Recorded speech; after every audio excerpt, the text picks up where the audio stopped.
Hello friends, today I want to talk to you guys about a speed farming build that will get you through GR60 to level those gems and to crush some T13 rifts. Let's talk about the items real quick. Actually, let's just talk about the set first. We're going to be using trag'oul set. This is a great set. We get all the blood rush runes, and remember, any speed farming builds, you got to have mobility. You have to be able to go fast. Just running fast doesn't really cut it, unless you're a witch doctor, but that's another story. You got to be able to teleport or something like that, so you need blood rush. This set is perfect for this because it gives you all the effects or all the runes of blood rush with the two-piece. And then the rest of the set, more damage, excellent stuff, more healing, all that kind of jazz. Let's go over the build. Obviously, we're using frailty, aura of frailty, because frailty's insane. Just things are dead, 15% life, gone, excellent.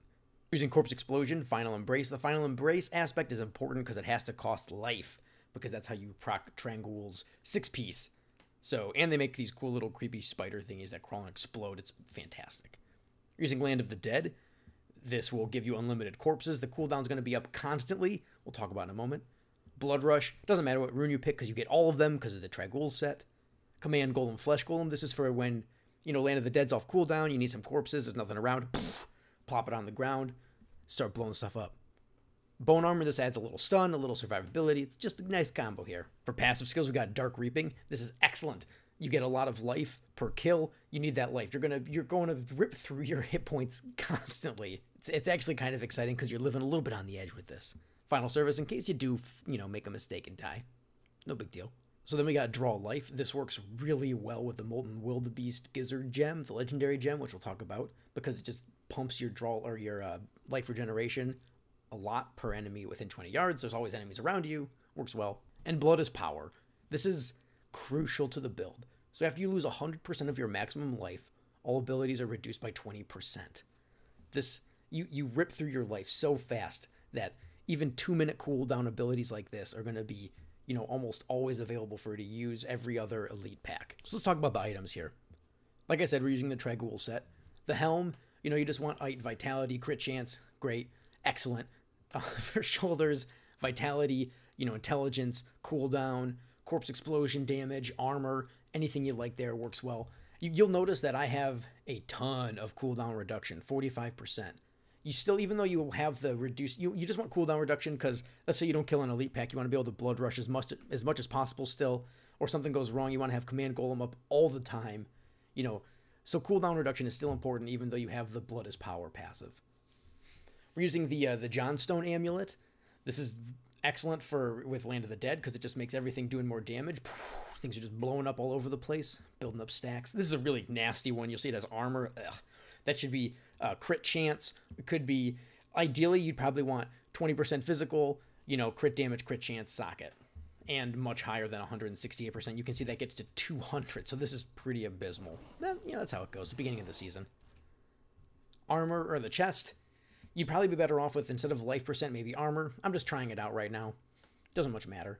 You definitely want nemesis bracers because the more elites you kill, the faster you go. And, you're going to see pylons. Boom. You need this. You don't want all resists. You'd rather have vitality. For gloves, you're looking at, these are pretty decent. You got crit chance, crit damage, cooldown. I'm loving it. Belt. The Vigilante belt. This is actually one of the few times you get to use this belt. Cooldown reduction. A-okay. Just defensive passes on pants. For rings, so there's a little variability with rings here. We'll cover this one first. The Lornell Sunstone, which just makes me think of Chrono Trigger. But anyways, this is really nice because every 1% of life you're missing, you gain damage reduction. Since you're always using life, you're going to have a huge pool of damage reduction almost all the time. This is a really nice ring. It's low rolls on both the crit damage and the crit chance, but that is what you want as rolls. And the other ring here, so you have a little variability, like I was saying. You got Briggs Wrath. I like this item. It's super fun because you're teleporting around, and once Curse of Frailty gets put on the enemies, they get sucked towards you. And that's what you want, because then you start blowing up the corpses right around them. That's nice. You could also opt for Convention of the Elements for the obvious, there's going to be a lot more damage when it rotates around to physical. So that's up to you. Boots, defensive stats, you know the drill. As for weapons, you do need a scythe because remember we're using the Dark Reaping skill, and so you have to have a scythe equipped to get, to benefit from that. And this is just the one that I had. That was the strongest one that I had. You want ancient, high damage, intelligence, cooldown's good, more damage is good. Just whatever you have, that's the best. Don't worry about the legendary power of this weapon.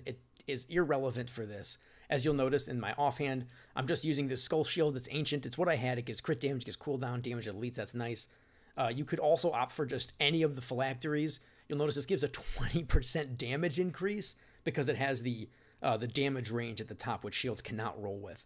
Now, again, that's up to you. Whatever you like, whatever you think is better. If you want the more survivability, you might opt for the shield if you need it. Now, you could actually get a lot of these rolls on the offhand on the phylactery, so it just depends on what you want here. There's no right or wrong if you just, go with the best offhanded weapon that you have. And gems, obviously, topaz in your armor, diamond in your helmet, and then we're going to be using Molten Wildebeest Gizzard, because remember, life per second is important, Esoteric Alteration to help us survive, and of course Bane of the Trap, because every single build uses Bane of the Trapped. And let's talk about items in the cube. We have Ingeome, because you want to be able to blood rush constantly. So the reason you're going to just be jumping from elite pack to elite pack, Ingeome keeps blood rush up 100% of the time. We're using Grasps of Essence, for corpse explosion damage. All of your damage comes from corpse explosion, so this is a must-have item. And then Crispin's Sentence, just because 100% more damage, followed by 300% more damage when, you have Land of the Dead up, is... it's just so much damage. You have to use it. You can't get around that. And as for Paragon, you want to get max movement speed. I happen to have 10 on my boots, so I only got 15 here. Dump the rest in intelligence. For the offensive, you need cooldown reduction, you need crit chance, you need crit damage, then you go to attack speed. For this, you go armor, life, resist all, life regen. There is a possibility that life regen might benefit more in some instances, but it's hard to say because armor is really great. Life's excellent. I mean, I don't know. Just play around with it a little bit yourself, whatever you feel will work best for you.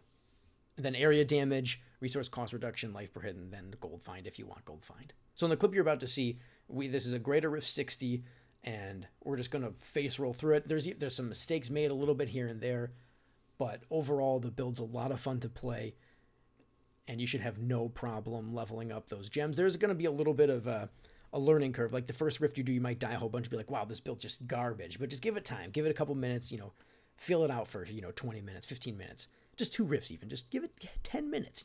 I think you'll get into the groove of it and you'll enjoy it. So check it out, and I'll talk to you guys later.